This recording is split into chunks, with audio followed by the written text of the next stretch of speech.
Hey guys, so let's talk about Moon Knight.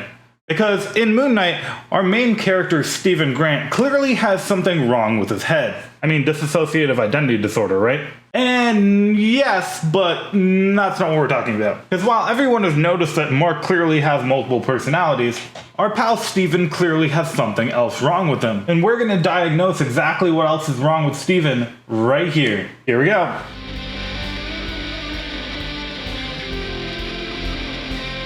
Now, quick disclaimer, I am clearly not a neurologist or a psychiatrist, and in no way am legally allowed to diagnose anyone's mental conditions. But I am qualified to diagnose a fake character in a fake TV show, and that's exactly what I'm going to do. Because our friend Steven clearly has a very big issue, and desperately needs to go see some medical professionals, as long as they're not associated with some sort of secret Egyptian cult. With that being said, what have I noticed about Steven that no one has picked up on, and what exactly does Steven have? So now let's dig into some brain science to figure out what's wrong with Steven. And the answer is mirrors. That's right, Steven has a lot of mirrors. Like almost a weird amount of mirrors for someone to have around them. Like there are weirdly a lot of mirrors in Steven's life, you know? But more specifically, he has something known as a Giovannini mirror syndrome.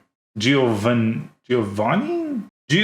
mirror syndrome. That was hard to say. So Giovannini mirror syndrome, which I'm just going to call mirror syndrome because that's difficult to say, is a psychological condition caused by damage to the prefrontal cortex.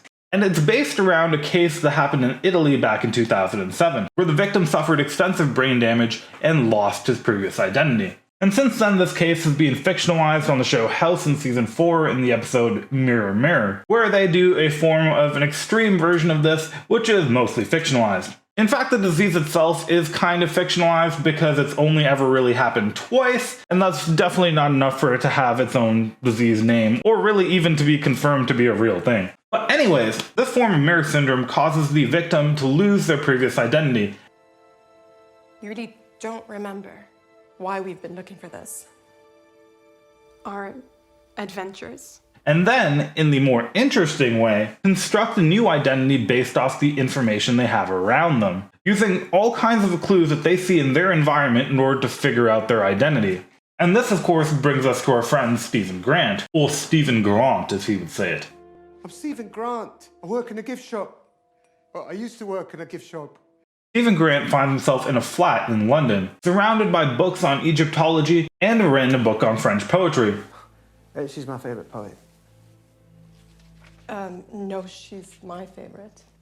And without his core identity, he formulates the new identity of Steven Grant.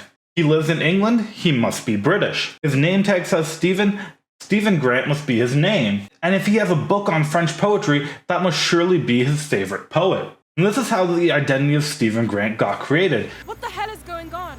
Is this Steven the latest fake identity for you? By his character not knowing who he really was and piecing together his identity from environmental clues that he found around him.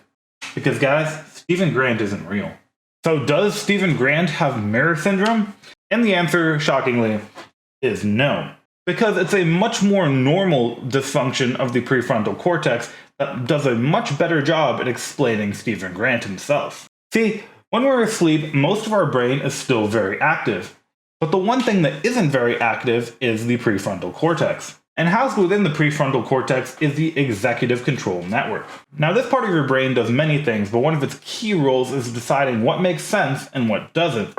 Which is why mine is clearly overdeveloped and needs to take a day off. And because this part of your brain is usually very inactive when you're asleep, this causes you to accept things in dreams that you normally wouldn't. No one typically questions in a dream why they're studying for an exam despite having graduated from school 5 years ago, or why they're going canoeing with their boss on the weekend, or why they're on a date with Scarlett Johansson, which honestly seems extremely stressful because I don't know her movies that well, but that's my problem, not Steven's. I mean, clearly none of these things would ever really happen, and yet we don't question them. But some people, such as lucid dreamers, actually are managed to kind of awaken their executive control network while they're asleep. This allows them to realize that they're dreaming, and in fact get some sort of control over the dream itself. But even people who don't lucid dream typically have their prefrontal cortex start to wake up before they do. Which is why typically it's towards the end of your dreams where you start to realize that it's all ridiculous. And this here is exactly what's happening to our friend Steven Grant. Because despite the fact that he's been dealing with Marc Spector and Khonshu for a long time, it's only now where he's starting to notice it. He's starting to pick up on small things in his life that don't really make sense. Like why there are scratch marks on the floor of his living room, or why his goldfish grew back a fin, or why he woke up in a broken jaw in a different country. You know, it's those small things that tend to give it away.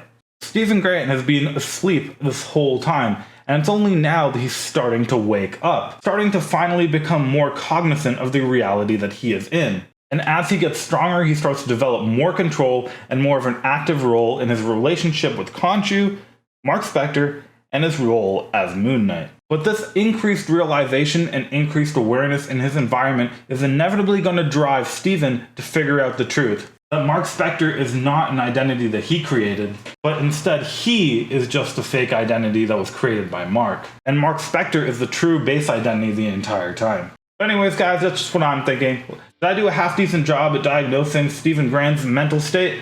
Let me know in the comments below, and I'll see you guys in the next video. Bye.